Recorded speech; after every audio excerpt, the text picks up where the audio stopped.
In our journey of digging deeper into the identity of the United Methodist Church beyond 2024, we've identified 6 practices. Each was a component of our life together: futuring, balancing, reasoning, partnering, delegating, and sending. That's our life together. In the next 3 weeks, beginning with this week, we're considering 3 practices which sometimes are referred to as synonyms. However, it's my experience that even these 3 having some things in common, they all relate to what I refer to as the not yet church. How do we relate to others beyond our life together? And that's part of our future as the United Methodist Church. All of these 3 all focus on the outward vision of our denomination and our witness. Now, all 3 are underscored by the understanding that the United Methodist Church does not exist for our own sake. We exist for others, the not yet church. This week we're exploring the practice of neighboring. Now, the clearest teaching of Jesus on neighboring, we all know the story of the Good Samaritan. Jesus told the story in response to the question, "Who is my neighbor?" I've heard dozens of sermons based on this story. I've preached many times using this story as a text. I've also struggled with the meaning of this story for persons of faith, including myself. Now, my takeaway from the story of the Good Samaritan is that the practice of neighboring really has a lot to do with 2024 and beyond. The practice of neighboring addresses the life of many individuals and many churches today. And our problem is we are a programmed people. We live by the calendar. We live by the clock. We're programmed by outside forces of work, school, activities. We often program ourselves in what we refer to as our discretionary time or free time. There are 4 main characters in this story of the Good Samaritan, 2 of which are just mentioned. Why were these 2 even mentioned? 2 people walking down the road that didn't pay any attention to the person in the ditch. But these 2 are main characters for 2024. The story would have been okay without them, but it wouldn't have the meaning unless the story included the 2 people walking down the road. For you see, they represented the establishment of the, quote, church of that day, the religious institution of that day. They were programmed. They had a schedule to meet. Important. They were probably going to an important committee meeting. But they were unwilling to be interrupted. In contrast, the one who was described as a good neighbor was a willingness to be interrupted, not as programmed as the other 2. I think this is the powerful message of that parable of the Good Samaritan for the church today. To be a good neighbor to practice neighboring as individuals and as a community, we must be willing to be interrupted. We are program people. Often our schedule puts blinders on our heads, preventing any vision except straight ahead. Blinders help a horse win a race, for it prevents the horse from being distracted in any way. But you know what blinders do to the faithful? It prevents us from seeing those who are in the ditch. And today we're not only programmed by the calendar and the clock, we're programmed by our phones. In a recent poll, many listed their phone as their most cherished companion. All of us have been a part of or witnessed a family eating together at a table. Every member with their attention glued to the phone, even though a member of their family might be in the ditch, alone and hurting.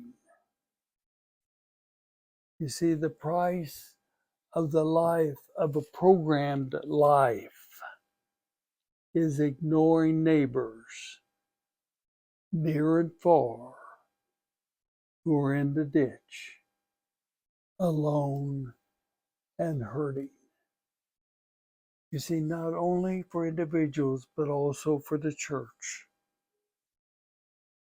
The story is true that in 1917, the Orthodox Church in Russia was holding a meeting, and they were debating through disagreement which were the proper liturgical colors for seasons of the church year, irrelevant to the revolution that was taking place on the streets outside the building in which they were meeting. Too often, that's the story of the church. And that's the reason why neighboring, the willingness to be interrupted, living without blinders to see neighbors near and far who are in the ditch hurting and alone, is so relevant for the United Methodist Church moving forward. We've all heard the story. It was in the news for a couple of days of the flood in Houston a few years ago. One church locked its doors, unwilling to see, unwilling to respond.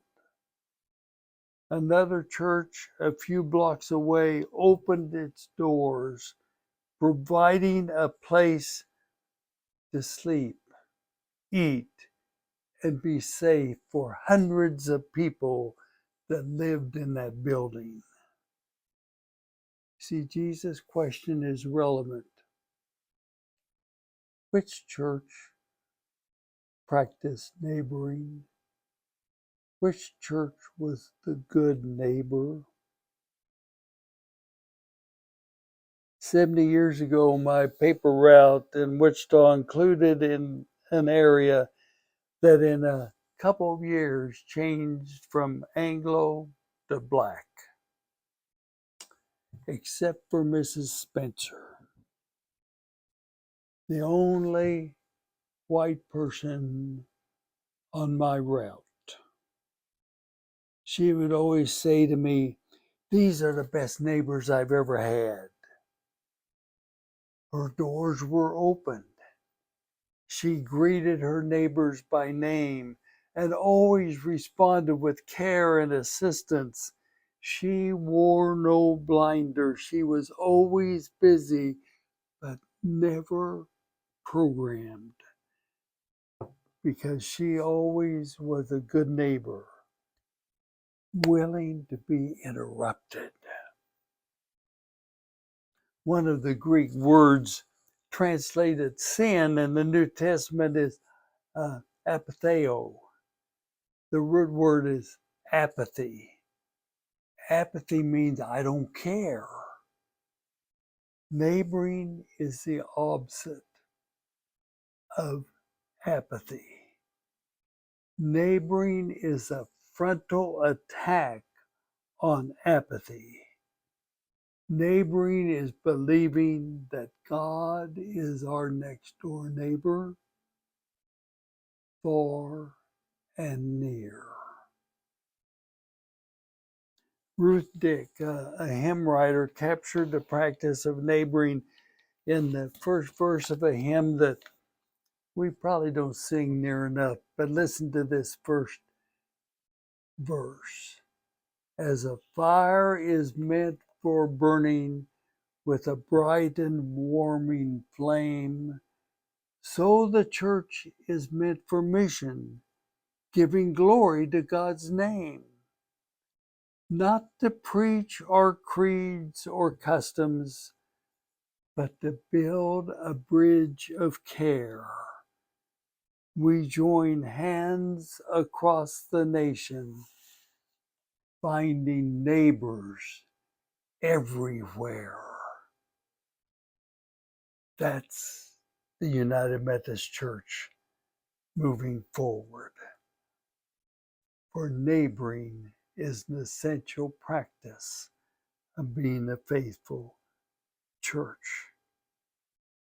And in 2024, the United Methodist Church has made the task of finding neighbors everywhere by making decisions of revised social principles and reminding us to notice those who are hurting alone in the ditch, requiring us to remove blinders, allowing us to notice our neighbors near and far, responding with care.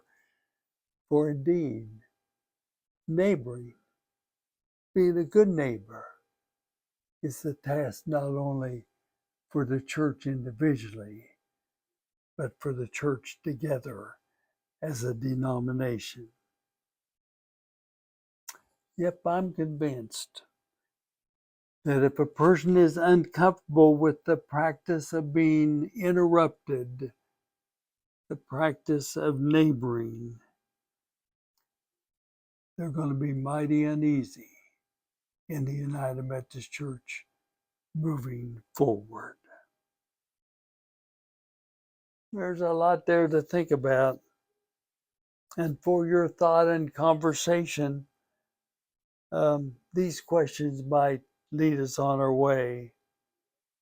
What are your personal stories or observations of others being programmed by the clock, calendar, and phone to the extent that they do not notice neighbors in the ditch, alone and hurting? What are your observations of faith communities being programmed to the extent that classes of persons hurting in the ditch are never noticed? And finally, on the other hand, what are your personal stories of individuals and faith communities practice neighboring? Thank you for being a part of our journey.